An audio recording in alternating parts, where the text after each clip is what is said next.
All right, mate. Comp here. Now, it's the end of the month, last day of the month, coming up. There is a double kind of doji. You know, it's not ideal to just be buying here. I would do exactly what happened here. There's a double doji right here, and you can see on the next month it opened up and flipped green and pushed higher. I would wait and do the same. I would just wait and be reactive on the new month and see what we can get out of it.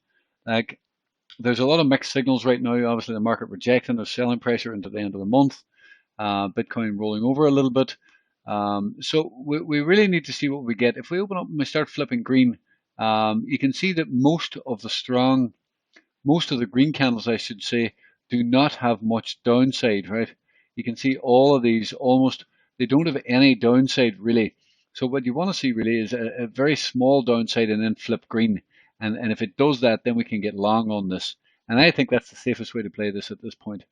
I don't see any reason to buy this right now because, uh, I mean, if you really want, you can buy this with a stop below the lows, right? Below the 2 week lows, if you really want.